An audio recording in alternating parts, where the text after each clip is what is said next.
For basically all of human history, our world has been organized around one simple fact: scarcity, not having enough. But what if that was about to change completely? Today, we're diving into some incredible ideas from Andrew Turtle's work, Abundance, to explore a huge technological shift that could, quite literally, end hunger forever. Now, this isn't just about finding clever ways to grow a few more crops. We are talking about the end of an entire era defined by the fear of not having enough.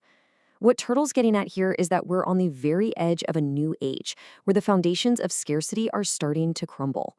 And not because of wishful thinking, but because of new infrastructure. So to really get where we're going, we've got to be honest about where we are right now. Turtle has a name for our current era: the Day 2 system. It's the industrial, scarcity-driven world we all know. And boy, is it obvious when you look at how we get our food. Okay, this table really lays it all out, doesn't it?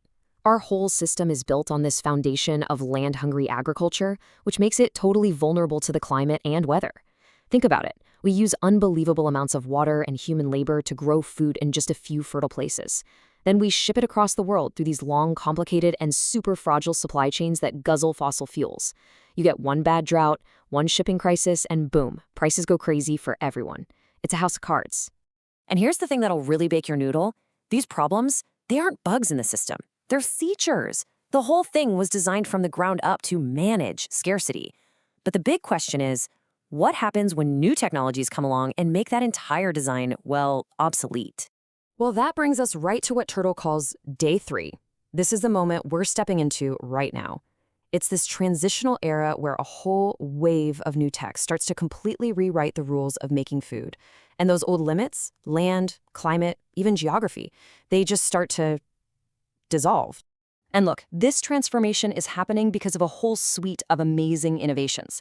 Everything from AI-driven robots to regenerating soil. But for today, we're going to zoom in on two that are absolute game changers, because they make it possible to produce food without any traditional land or farms at all. So let's get into the nitty-gritty. What are these tools of abundance? We're going to look at two key technologies that are set to totally decouple food production from the old world limits of agriculture. We're talking vertical farming and precision fermentation. First up, vertical farming. Just picture this: a farm that can operate in the middle of a packed city, or even out in the desert. It's real. By stacking crops up, and perfectly controlling the light, water, and nutrients, you can grow fresh food literally anywhere, 365 days a year. It doesn't matter what the weather is doing outside. And get this, the efficiency is just staggering. Vertical farms can use up to 95% less water than traditional fields. I mean, think about that.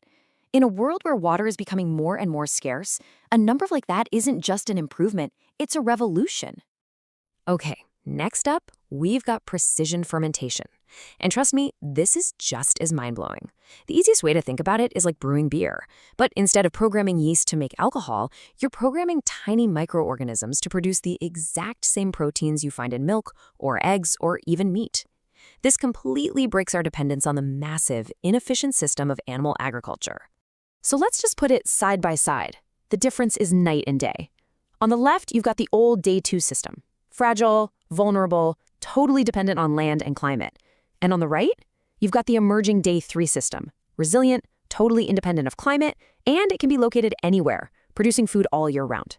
We're literally moving from a system of managing scarcity to one of engineering abundance. So, where is all this heading? What happens when these technologies mature and become the foundation of how we eat? Well, that's what Turtle calls Day 4.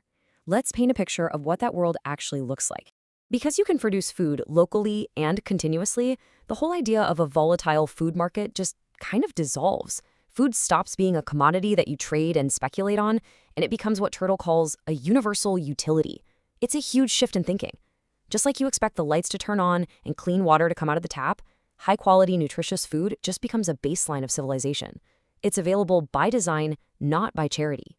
And just take a second to think about what that does to us, psychologically. Hunger. It's one of the oldest, deepest, most primal fears that has driven humanity. It's shaped our economies, our societies, our wars, everything. When you take that fear off the table, you fundamentally change the human experience itself. And that's the ultimate point, right? This massive technological shift leads to a deeply human outcome. When we have systems that can guarantee our most basic needs are met, we are finally freed from the constant, grinding struggle for survival. Our purpose can actually shift from just making a living to making a contribution to science, to art, to our communities, to whatever inspires us. And that's really the thought I want to leave you with. A world where food is abundant and hunger is a thing of the past. That's not science fiction anymore.